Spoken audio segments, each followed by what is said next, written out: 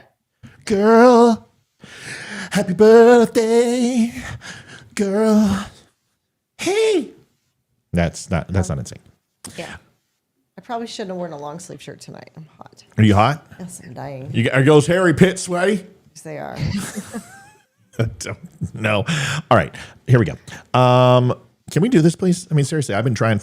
Why am I trying to keep us on topic? So here, ladies, this is what you guys know what we're talking about, right? See. Okay.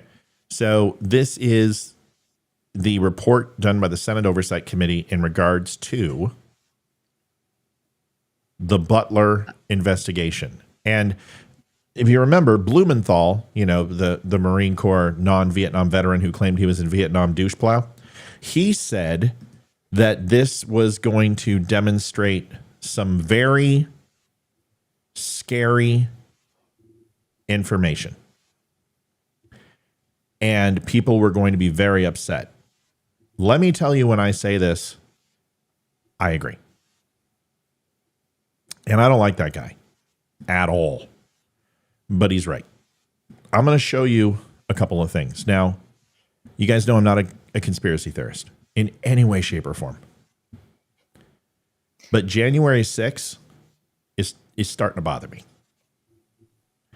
I'm starting to get a little skeptical. If I go through the intelligence failures of the United States of America, I'm just going to give you a few. Starting with December 1941 with Pearl Harbor, a massive intelligence failure. The Dalai Lama failing and the overthrow. Iran control and moving to a very peaceful country to an extremist terrorist group with the Shahs and the clerics and the Ayatollah. We did not see it taking place.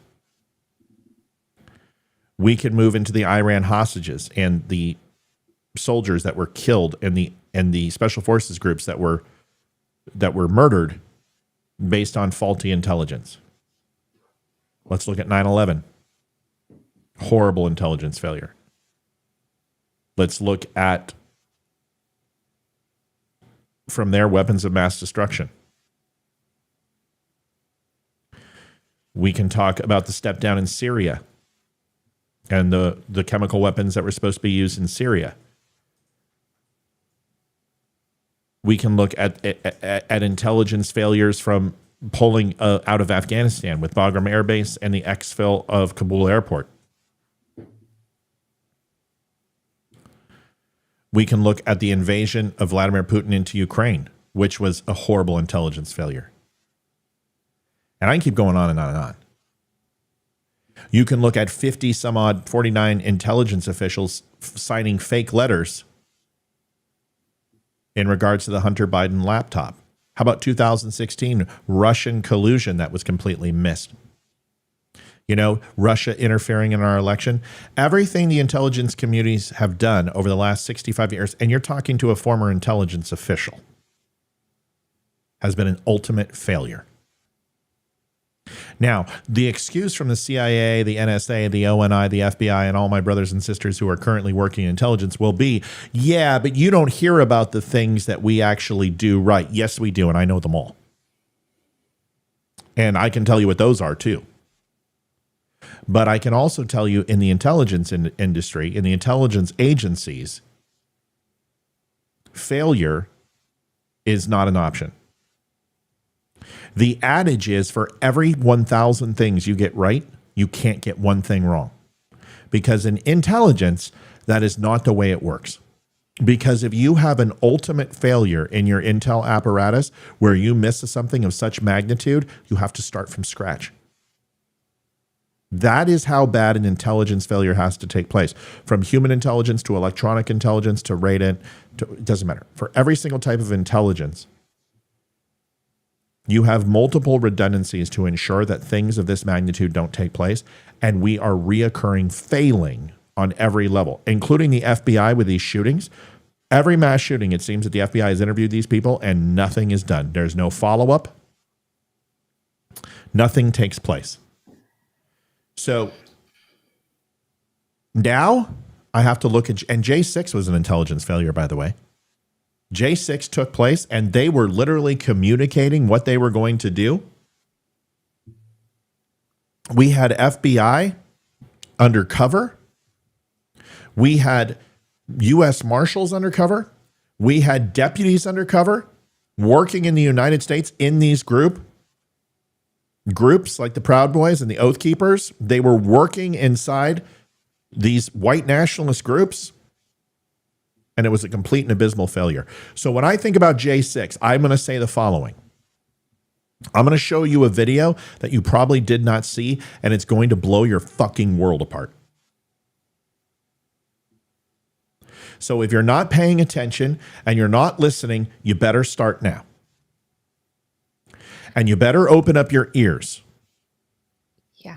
Because it knocked me on my dick. I stood up and I put my hands in my face and my entire world flipped. Now, J6, I will stand by, and I don't care how many government officials were in the audience. I don't care how convincing it was. You still went in, and some of you were there for nefarious and ill intent. And you know you were, and those people should be in prison. But there is a very large group, and a mob mentality was created. And I am going to say this for the first time on this show. A lot of people say it was an inside job. A lot of people say it was manufactured. I'm going to say something different, just like the stolen election, and I want you to hear me. I'm going to use a legal term because those are the only terms that matter. Entrapment. I haven't heard anyone say anything about entrapment. So you're going to hear it here first. I am now moving towards entrapment for a better part of the people who were involved in J6. The ones that were on the stairs trying to breaking down doors, and Ashley Babbitt and all those others, they need to be in jail for a long time. The people who created this and communicated this and laid the plans to do this, they need to be in jail for a long time. But 95% of the people who were involved, who had found themselves of the thousands that went to prison for this and were being held on terrorist and domestic terrorist charges, and habeas corpus and due process was suspended just for going in the building or just being in the premises or just posting about it or saying something about it. Those people, I am going to scream the words entrapment. Now, some of you are going to be like, oh, I told you. No, you didn't. You never said it. Don't even say it. I've never heard entrapment. And I'm going to show you something right now that's going to knock your dick in the dirt. And if you haven't seen it, and I don't think a lot of you have, because it is not being put on the air, it is not on Fox, it's not being pushed. So I'm going to show it to you. It's 6 minutes, and I would really appreciate it if Olivia and Amy would listen to it so you can go ahead and listen to this report and know why I am saying this is another failure by the U.S. government and the intelligence agencies of this country, and that I now truly believe that there is a hidden government working inside the United States government. I officially will say that there is a secondary shadow government working inside this country. I didn't say setup. I said entrapment. There is a difference. Entrapment is different than a setup. And I can explain the difference to you. Can I just Amy, say really quick? Yeah, yep. before you, I think I said this, I don't know if it was last week or the week before last, but yeah, I don't know if I didn't call it a shadow government, but I was talking about some information that was given to me about powers of, I don't know who these people are or the entity. I don't know anything about that. I just know that there is something bigger happening, and they've decided, again, this is all alleged things that I've been told I don't know how much is true, but I'm a conspiracy theorist on this level, not completely, but I'm a medium level conspiracy theorist, I think. And it was said like they're just not going to allow Trump to be president because he wasn't supposed to be elected before. It was an anomaly. They didn't think it would happen. It was wrong. It didn't fit to their plan for the world. So yeah, I'm fully into this fully in. I believe it. And the difference between a setup and entrapment are two different things. A setup is putting someone in a position unbeknownst to them that will ultimately result in a desired outcome that they have no awareness of. That's a setup. Everyone knew what they were doing. Everyone intentionally did what they did and knew what they were doing. Nobody entered their body. There was no mind control. There was no fucking MK Ultra or Manchurian Candidate. But entrapment is a defense that states that a government entity or official creates or induces or fabricates a scenario that moves people into a situation that would not have happened organically or naturally without that influence. Do you understand what I'm saying? That's an entrapment. Yep. So I only work in the law. I only think in the law. I don't think with emotion. I don't think. So this is why, because what you're about to hear, and I'm not trying to set this up, folks, but it is probably the most profound thing I have ever played on my show. And I've broken some shit. Like I've put some stuff on here. Like I will take the ball. Like if they're giving out Pulitzers for like fucking podcasters, I should get one for the Baltimore Bridge. Yeah. Because I am the only fucking one that got that thing nailed. You notice how nobody's saying anything? I crushed that coverage. I crushed it. Just watch I don't want to this. derail us, but are they still living on the boats? Watch this. Listen, Liv, this is super important. Please. It's probably one of the most important things you can watch on this show because this is going, if it doesn't change your vision of the government, nothing will. Because this scared the shit out of me. Inspector General Horowitz, over the past 3 years, I've questioned FBI director. And for God's sakes, if you have a question and don't understand something, anyone on the panel or anyone in chat, ask it. Do not let this wash over you without making an impact. Do not allow yourself not to understand this. Please, for the love of God, ask questions. Director Wray and Attorney General Merrick Garland about the federal assets, such as confidential human sources that were present on January 6th at the Capitol. And they have continuously stonewalled me. We've got no answers whatsoever about this from them. No, in other words, it is not a setup, Shirley, because setup is not a legal term and it's not a legal defense. This is government specifically. A setup can be done by a boyfriend, a mom, a dad, someone you don't know. This is a government entity. It's called entrapment. It is not a setup. It's not even close to the same thing. Now, you announced that you were going to do a review of the DOJ response and preparation, mainly preparation, I think, for January 6th. When did you start that review? When did you announce that review? We announced it in 2021, but we ended up pausing it because of the ongoing criminal cases consistent with how we perform our work. We reinitiated it last year, and I'm in the process of reviewing a draft of the report. So 3.5 years ago, it was announced that you'd be doing this review, and we still don't have the review, do we? No, as I said, the reason is we paused the review because of the ongoing criminal work that would, consistent with our practice, we don't interfere with ongoing criminal investigations. So, but now that you've restarted it, do you have evidence of the number of confidential human sources that were operating on the Capitol grounds on January 6th? Our report will include the information in that regard. Can you tell us today how many there were? Were there more than 100? I'm not in a position to say that, both because it's in draft form and we have not gone through the classification review.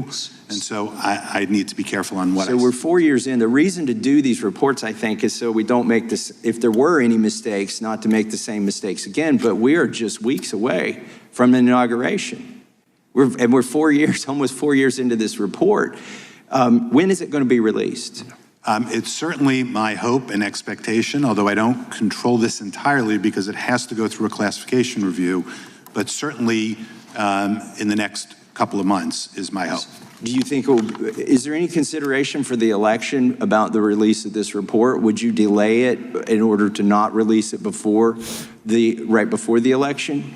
At this point, given the process that has to play out in terms of classification review and all of that, I'm not making any, I don't have to make any judgment about that. We're still, that still has to go on. Just to give you a sense of it, when I did the Pfizer. You're saying it's not even going to be done in time for before the election? It doesn't, I doubt it would be done in time for the election.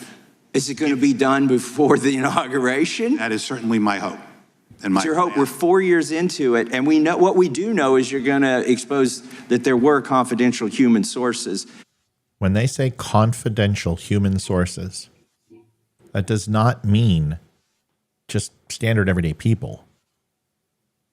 Confidential classification, a confidential informant can be anyone who has privy and inside knowledge of events that are of interest to the United States government.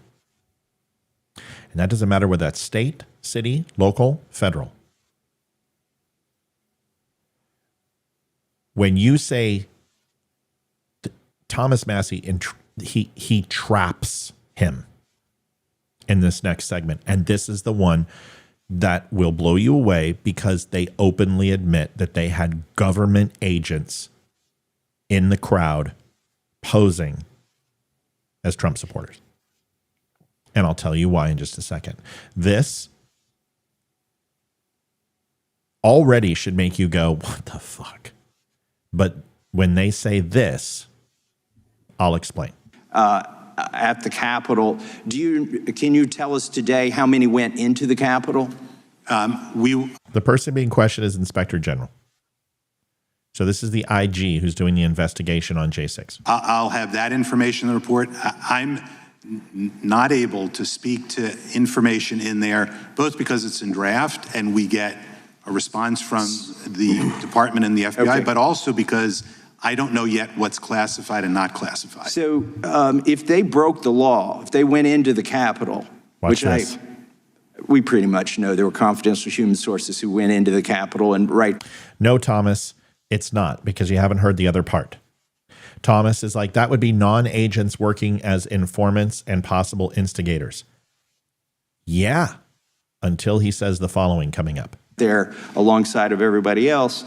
Wouldn't they need to follow DOJ CHS protocols? And do you know if those were followed? They should follow CHS protocols. And again, we'll include that information in the report. Do you know how many were reimbursed for travel? Listen. As I sit here, I don't recall the number.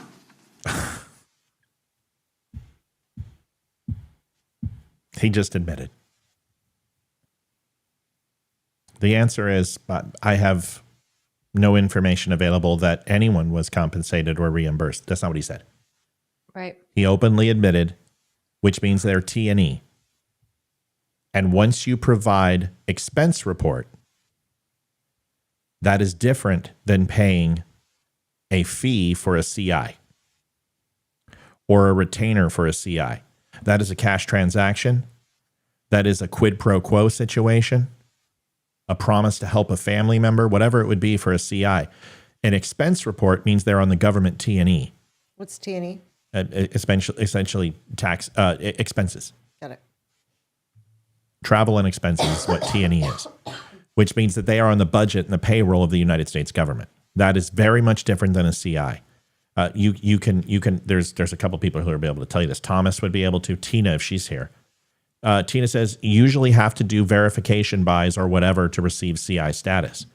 But a travel and expense, a T&E, a reimbursement means that those agents or those entities of the government would spend money and save receipts and then be reimbursed by the government for performing their role. That could be gas. That could be food. That could be daily per diem. That could be buying something for the investigation. Listen to the rest. But I would recall, or you won't tell us. Well, and if I did know it, I wouldn't be in a position to tell you because we still have to go through. We're 4 years into this. You're supposed to be the organization that goes and gets these answers when the FBI and the DOJ stonewall Congress. But I feel like, we're 4 years into this. We're not even going to get this information you're telling us now before the election. And maybe not even before the next inauguration. How would we make any corrections or without that information? I want to move on to something else. We've got FBI's failed investigation of the January 6th pipe bomb. Are you looking into that at all? We've had discussion, I know, Congressman, about it, and we have followed up, and I can speak to you about that. I mean, they keep saying it's an ongoing investigation, but they've got no leads, no suspects. They've lost information. They've lost evidence. They can't find evidence. Secret Service deleted all of its texts on January 6th. Steve D'Antuono, the guy in charge of Washington, D.C. field office, says that the cell phone data that could have been used to find the bomber was corrupted. And now we just I found out from another inspector general, and I want to submit this for the record. Without objection. Yeah. I asked him, do you have the footage, the video footage? Does the FBI have the video footage of the DNC on January 6th? And he tells me when he asked the FBI for the video footage, they don't even have video footage of the DNC that we know was created on January 6th. It's almost as if they don't want to know. Can you rule out that there were any confidential human sources involved in the whole? Angel, you're not listening. And you're just frustrating me. When somebody makes a connection that somehow sounds remotely familiar to things you've been espousing for 4 years, it doesn't validate what you're saying. This is the problem with conspiracy theory, is you guys throw so much shit at the wall that when you get one thing to stick, you go, we were right. No, you weren't.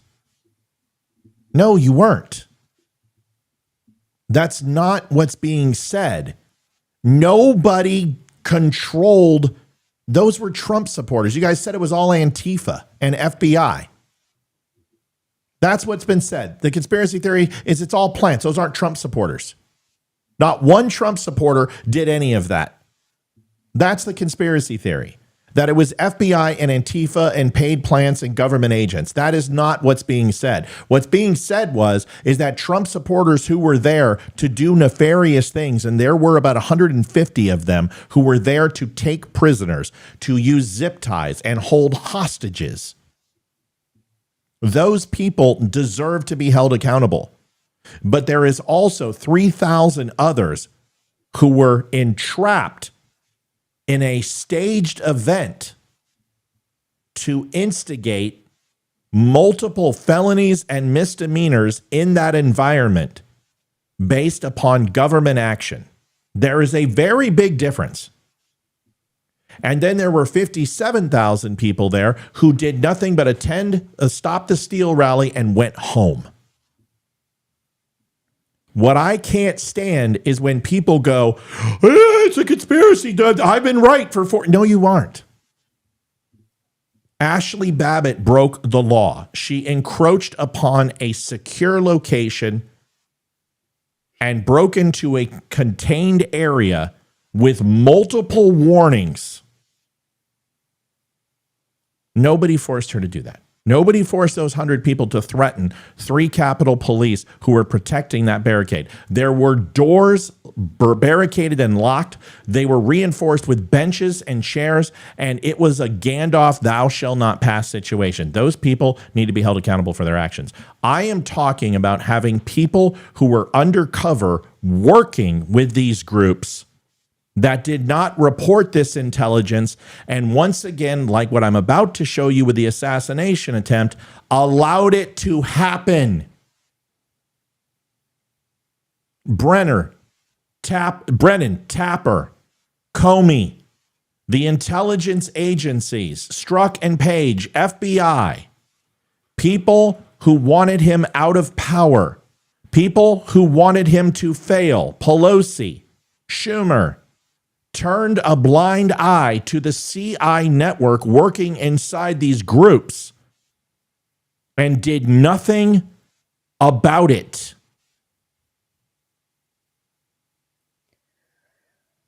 That is a very big difference than no Trump supporters were there that day. Yeah. Okay? So please listen to what I'm saying. It's what I've always said. You're in a car with 4 people, they're going to go rob a 7-Eleven, and they're like, dude, we're going to go rob it, let's go. And you're like, fuck you, let me out. That's what I would do. That's what you would do. There were people who willingly went in, but it still qualifies as entrapment if they knew or they instigated or went along with it. That is a completely different situation because entrapment is absolutely provable when the conversation turns to this, because this, you've heard them ask and nobody has answered. Nobody has slipped up like he slipped up. They confirmed that government agents were working inside of J6, possibly in the hundreds, maybe even the thousands. We don't know. Wow. Let's hope we find out. Let's finish this, and then we can. I gotta finish. You have to hear about the report. Thing on January 6th. I'm not. I'd have to go back. Congressman and Angel, I've heard all this before. It's immaterial to the conversation. Let's focus on this. I know you were there. I know that your side had okay. I've told you that J6 had multiple situations taking place at once. There were people there who were going to do harm and take prisoners and hostages. That was a very small element. And yes, it was the Ashley Babbitt element, because I showed you guys the video you had never seen, and all of you were like, oh, fuck me. Every one of you. I remember the day I did it. And you're like, I've never seen this. And you all flipped out. I never knew how bad it was. I never heard the death threats to the Capitol Police. I never heard that. I never saw the motorcycle helmet smashing glass. I never heard the guys going up on them and saying, we're not here for you. We're here for them. And you better let us go because I can't hold these people back. None of you had heard any of that. And when I showed it to you, you shit your pants. That group are the ones that are getting the sentencing that is ridiculous. The 2,500 to 3,000 people that went in and fire extinguishers and went on the Senate floor, went on the House floor, and just walked in. Some were guided in, and some were forced not to go in. There were multiple situations. There were multiple failures from the Capitol Police that day. I've explained that 100 times. One answer isn't it, except for this. None of it would have happened if they would have ensured that the intelligence apparatus that knew this was going to take place, because there were confidential informants and government employees within the network of what took place, could have stopped this. They could have taken off their gear, thrown their badges, pulled out their sidearm, and helped defend the Capitol. There's many things they could have done. This is considered entrapment if this is true. That is what I'm saying. Let's finish the rest, because I can't let the show get taken hostage like this. This is ridiculous. Fresh myself on what information we've gathered to date on that. I don't know as I sit here. Okay, that would be a huge revelation. But I'm happy to come. I think we should get that and get it public before the election. I yield back. Fucking done. A gentleman is back. I'm just struck by the irony, the fact that the very email. Okay. So there's that. Any questions, Amy or Olivia? No. Is that... Does that surprising? Liv? They can't hear you. Yes, surprising. What do you mean? What does that mean? Surprising? Can you guys help me understand what you mean? Well, it's expected of our government. I think it's just shocking to hear them actually like say say it out loud in a courtroom. Like it's just, yeah. So it's just a little shocking, I guess. Maybe not surprising. Shocking is probably a better word. Well, I think it's huge because it gives confirmation that they had forewarning and did nothing about it. Yeah. And so it's very reminiscent of Pearl Harbor. It's very reminiscent of the John F. Kennedy assassination. It's very reminiscent of weapons of mass destruction. It's very reminiscent of 9/11. And it's very reminiscent with what happened in Butler, because listen to this. I went through the entire 94-page report and I took notes on everything. And there's something in intelligence called AAR. It's an after-action report. It's also called a debrief. And essentially, when something happens, you write an after-action report, or you write a debrief, or present a debrief. When somebody has information ultimately that is pertinent to whatever classification you're working on, you will do a debrief to add to the investigation or add to the collection process. Okay? So what I've done is essentially read the 94 pages, went through the evidence meticulously. I spent about 8 hours doing that today, all day. It's why I didn't have a recorded show. And this is my breakdown. Okay? Intelligence failures. I broke this down into 2 categories. Failure to acknowledge credible intelligence. Despite having credible intelligence of a threat, Secret Service officials involved in planning were unaware or ignored the intel, stating in documents that there was no adverse intelligence concerning the event, which means that there were no open threats when Butler took place, which is a lie.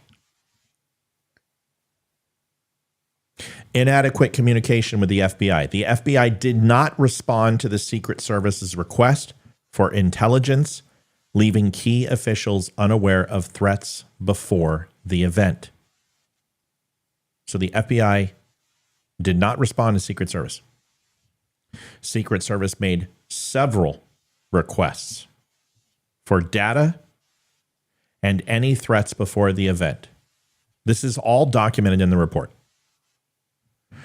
Failure to identify individual responsibility. No single person who was accountable for the overall security planning of approval of critical decisions. Secret Service agents pointed fingers and failed to assume responsibility for security lapses. All of them pointed the finger at somebody else. There are multiple pages of this. I am just surmising it for you. Siloed communication systems. The Secret Service operated on separate communication channels from local law enforcement, hindering real-time information sharing, suppressing it. So when those cops they saw the shooter and they squawked it over the radio, nobody on Secret Service knew. Or if they did, the Secret Service agents who were listening to those comms did not forward that information to Secret Service. The failure to integrate communication led to confusion and delayed response during the incident. The assassin had a drone flying 200 feet in some cases. The Secret Service literally called tech support to try to get their drone working, which was not working that day, and had a request to the State Department and Department of Homeland Security to have additional drones and were denied.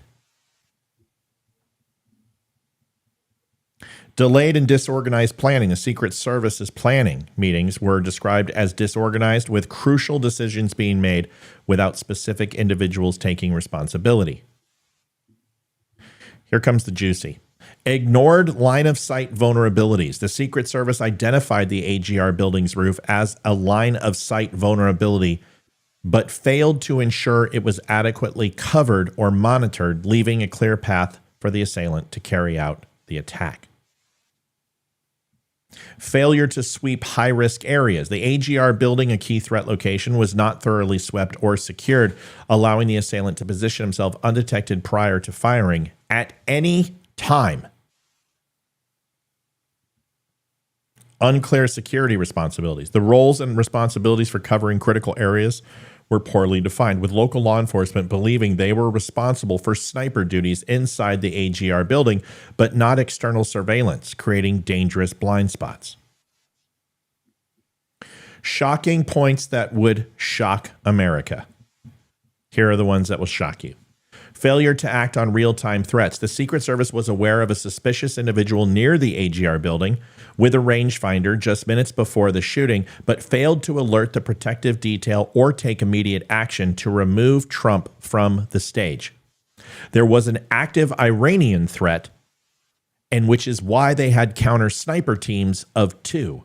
Most presidential details or electees or party nominees do not have counter sniper teams. He wouldn't have had counter sniper teams if it wasn't for the Iranian threat. They let him on stage without it, and the Trump team was not, I repeat, not briefed on the imminent threat from the shooter or the Iranian threat at the time. They allowed him to go on stage without telling him. Counter sniper oversight. This is me repeating this, but this is in detail. A Secret Service counter sniper had the assailant in his sights for mere seconds before firing, revealing the near-miss nature of the incident. The sniper did not need permission to shoot, highlighting a critical failure in rapid threat assessment and communication protocols. Denial of key resources, requests for additional security resources, including drone countermeasures and tactical liaisons, were denied without explanation and completely abnormal, severely compromising the overall security posture at the rally.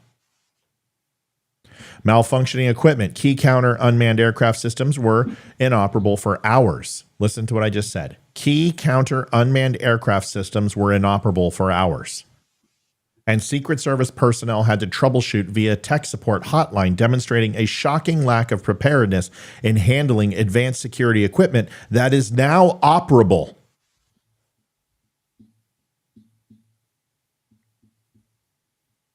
Local law enforcement role misunderstood. Local law enforcement believed their primary duty was to survey the crowd, not external threats like the AGR building roof. This misalignment and expectations further exacerbate the vulnerability that led to the shooting. Lastly, snipers left blind.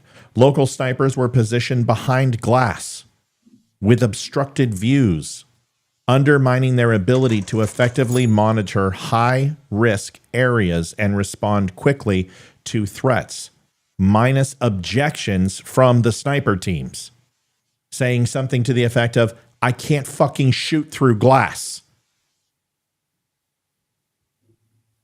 I didn't see that. What was it? It was JD's Distribution Corp. Thank you, JD's Distribution Corp. Thank you, JD. I didn't see how much it was. What was it? I think it was 1080. Thank you so much, JD. So what you have in this 94-page report, and here's the problem. This is multiple failures behind the scene with zero oversight. And I'm telling you, everything that I read in that 94-page report, and based upon what I just read to you, this was intentional. I told you 2 weeks ago that this report was coming out, and every source that I talked to told me that the biggest thing is that there were people in the hierarchy and chain of command who didn't create this. They simply ignored it and looked the other way. That's complicit. So he could die.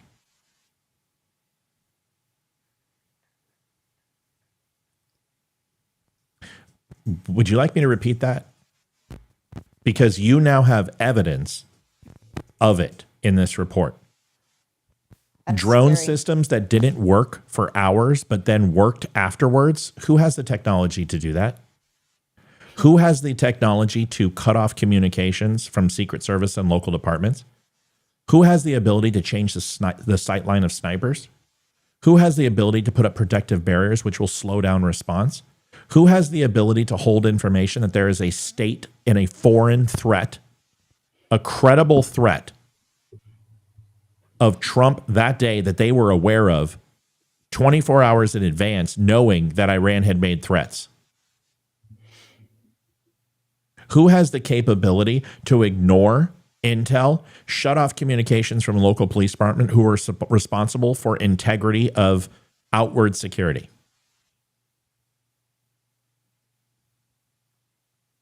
If you don't think that there is a branch of our government now who is working in direct opposition to our everyday function, you are not paying attention and you are not well informed. I am not a conspiracy theorist, but I have incontrovertible proof that if I was put to swear testimony on this intelligence report and give a summation of what it says, I would honestly be able to look you in the eye and say that there were nefarious, purposeful obstruction with intent to allow an assassination attempt to take place under the guise of simple negligence that was intentional.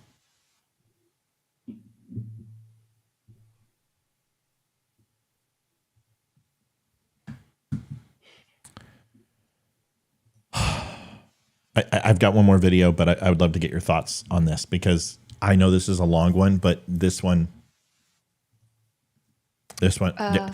I'm not naive to what our government can do. I just am absolutely shocked at the brazen balls and testicles that this takes. So I actually heard a lot of this information, not confirmed, obviously. I think I heard on TikTok of all places, like the drones. I heard about that. I heard about a couple of these things. It was a TikTok, so you don't really think much of it, but you're like, well, how did these TikTok people have this information right away? They were talking about this the day after, the 2 days after. They were saying like, oh, we have this information. They weren't providing evidence of this, but they were saying these same exact things that are in this report. So I don't know. I am a little bit of a conspiracy theorist, especially with the trajectory of events that have happened since 2016, I would say. I feel like there's been a big shift. So, you guys, this parallels John F. Kennedy in so many fucking ways. I can't even begin to tell you. I thank you, JD. Oh, thanks. Well, thank you. Yeah, we certainly need it. We hope that we're doing a good enough job here tonight because you guys, you know how I am with the Kennedy assassination. You know how I have studied this my whole life. There are so many parallels to this. When this Roth guy showed up, I am just like, okay, this is ridiculous. This is so lay at the feet of Oswald type shit. And we're going to find out more. The people who are saying that Iran doesn't want to kill Donald Trump, you have no idea what you're talking about. You may think this is 1968 Iran with poodle skirts and Elvis Presley playing in the background with a Chevy. Yeah, it's not. Iran is an empirical rule from totalitarian governments and religious zealots. It is state-controlled media. There is no free speech. Women are castigated from society. People are constantly under derision and suspect from their government. Beheadings are taking place for disloyalty. The youth movement has been on the verge of a coup and years. And Donald Trump had Iran right where they wanted them. They are going to do whatever they can to have Iran. So Nick Fuentes is out there. Oh, it's bullshit. It's just the Jews trying to have war with the Muslims. You're an idiot. Iran is an existential threat. And I've been saying this shit. People have asked me what's the biggest threat to the United States. I have said Iran every single time. But didn't they come out today and with some kind of threat? Like literally, was that today? I'm going to show you. Okay. I'm going to show you. Yeah. It was on the Ayatollah's website. Okay. Now, this is ridiculous, but these videos, this is what Russia does. This is what North Korea does. Now Iran's doing it. Do you understand? Iran is the only country who has said that if we get a nuclear weapon, our first target will be the Jews and the second will be the Western civilization. They want to kill Jews and infidels. They run 9 proxy terrorist groups. They have one purpose, which is to gain a nuclear weapon, not for defense. They only want one. One of the greatest sayings ever is, I don't care about the person who wants 100. I only care about the person who wants, and I'm worried about the one who wants 1. Here's your video that you're talking about. A little bit of a longer show, but this is important. It's a lot of information. I'll be honest with you. I got no. I'll just be honest with you. I got scared for the first time in a long time, and I don't get scared. I got scared. I was like, "Am I going to do this show? Am I going to say these things? Because I'm not going to get on a list. I'm just going to burn every bridge that I've had in the intelligence community by presenting this." Here's was on the Ayatollahs.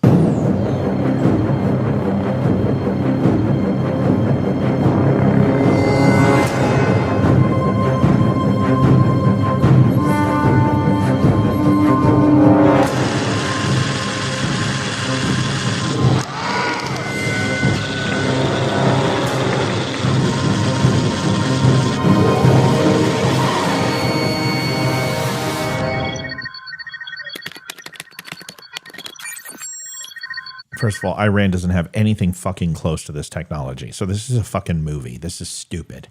Okay? This is stupid. But you get the point. Oh, and I'm not suicidal. And neither is Amy or Olivia or any of my family. Well, none of us are suicidal.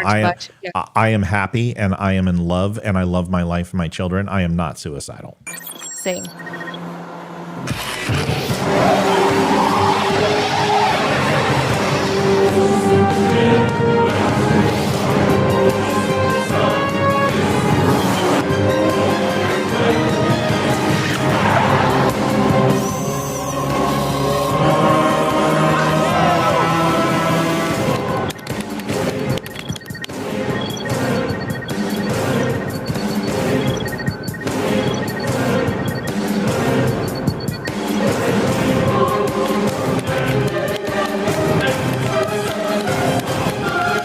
Soleimani's murder and the one who gave the order will pay the price.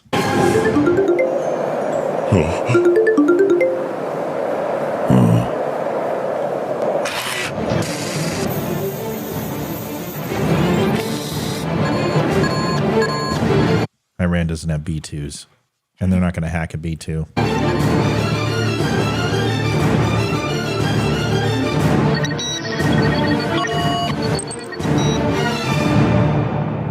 Such a stupid fucking thing. I mean, you're not making videos unless you've got nothing else. Okay, everybody? You're not making videos unless you don't call in your threat. Okay? Yeah. What you do is you send pagers and you blow their balls off. But I want to say one thing to Nick Fuentes and fucking Stu Peters and Jake Shields and all these anti-Semitic cocksuckers. And yes, I'm going to say cocksuckers. All you fucking people are so fucking stupid. You have no idea what Israel does for the United States. Why do you think they went after Hezbollah, you stupid sons of bitches? You think they're trying to expand their territory? They've been there since 1940. They've had better opportunities to expand their territory. I don't know. Did you hear what happened with Beirut? Did you understand where Syria was at? Did you look at what happened with the civil war in Egypt?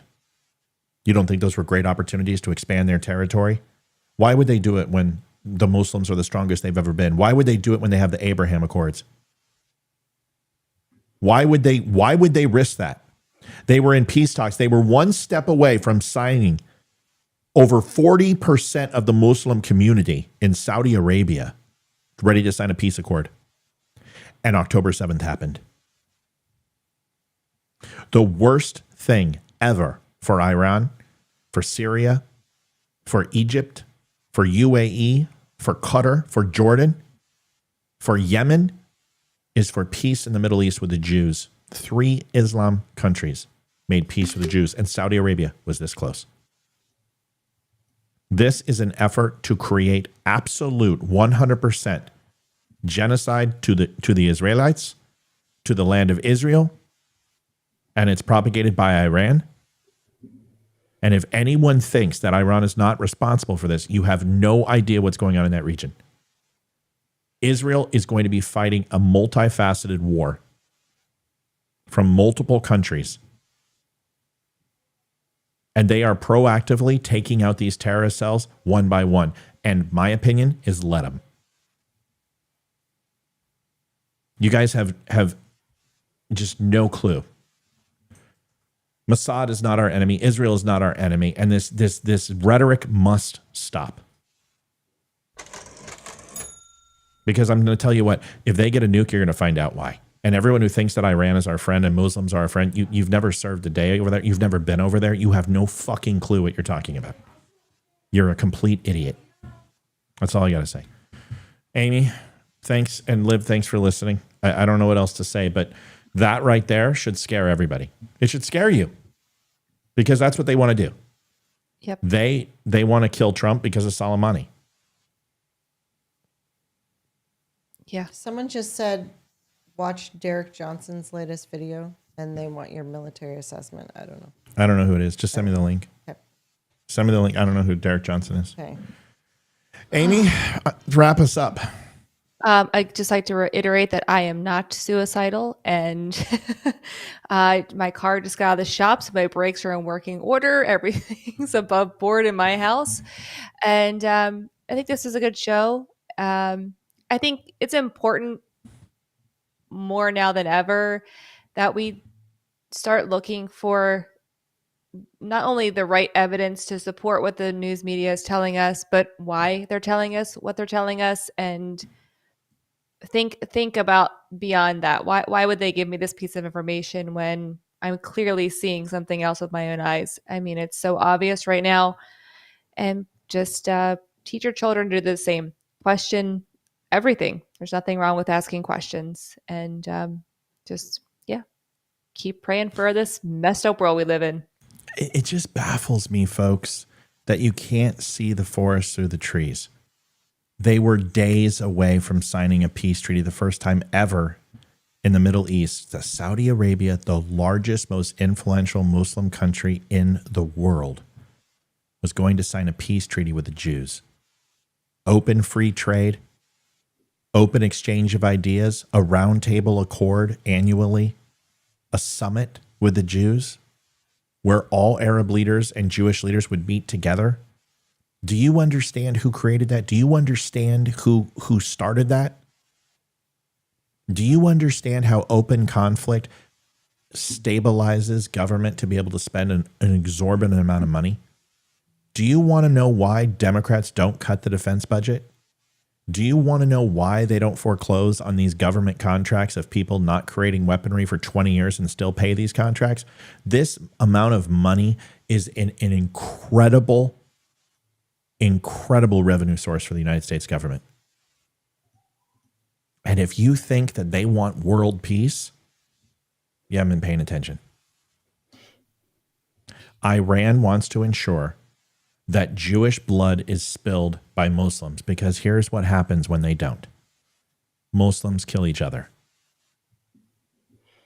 Iran requires that. Iran wants the Jews out of the way because Iran and Saudi Arabia and Iran and Iraq have a history and they do not like each other. And there is retribution coming for Muslims if Jews are gone. That's it. That's all I got. Liv, did you have anything for us? I'm sorry it's so late tonight, but I had to get a lot of this out. Liv, go ahead. Thank you, everyone, for watching and donating. We appreciate it. Yes. Well, I hope it was a good show. Appreciate you. Love you. Thank you, guys. Appreciate for watching. If anyone has a chance, go over to thedumbshow.com. You can pick up some coffee, pick up some shirts. Hopefully we weren't too conspiratorial tonight. Amy, did we cross the line into the conspiracy theory too much? I love it. I'm here for it. I don't think I'm like a real conspiracy theorist, but I hear things and I try to put the puzzle pieces together. I got to tell you guys about my latest one, but not tonight. So no, go ahead. This one, I don't have time. I really don't want to say really quickly. It's actually regarding Puff Daddy. What's his name? P. Diddy, whatever his name is. Loser. Yeah. Years ago, I don't know the guy's name. I have to look it up. So that's why I'm like, this guy went into Trump's hotel, I believe in Miami, and he was arrested. He had a gun. He didn't shoot anybody. He wanted to get arrested. So he was wielding a gun. I think he shot some stuff in the hotel. And so he gets arrested and he starts talking about being one of P. Diddy's slaves, essentially, and the drugs. This was in like 2017 or 18, so like way before all this, and everyone thought he was crazy. And he was talking about all these, like how P. Diddy was also working for the government as a drug dealer, and he was running. So I'm like, that's my next deep dive conspiracy theory that I'm like, if this guy was saying it before all this, and we all thought he was crazy, but here we are with all the evidence now. A lot of people think P. Diddy was running extortion for agencies like Epstein. A lot of people think Epstein worked and Maxwell worked for the Jews. Of course, everything's the Jews. I think people need to understand is that blackmail is a very real part of intelligence and counterintelligence. So here's what I'm saying. Do I believe the United States government is behind this? No. Do I believe intelligence officials who hate Donald Trump, who feel embarrassed by Donald Trump, who felt like they were fired and blackballed? This is so very similar to Kennedy and Alan Dulles. And you got Brennan, and you got Tapper, and you got Comey, some very powerful men who hate Trump. And I believe that they are using every bit of influence they can to do exactly what they've done to him the last 9 years. It's all right there. I mean, for God's sakes, this is right in front of us. This isn't speculative. And now you got Massey probing, and you got guys openly slipping. That you've got guys who are doing T&E reports in J6. That's fucking insane. All right, I'm done for tonight. Good night, everybody. Sorry, Thanks. Love you guys. Thanks for watching. We'll see you Bye, soon. y'all. Bye-bye. Bye. See ya. Good night, everybody. Thanks. y'all. We'll see ya. Maybe we won't. That's the wrong one. Where the hell's the thing? You got to go pee. Go pee. See you guys.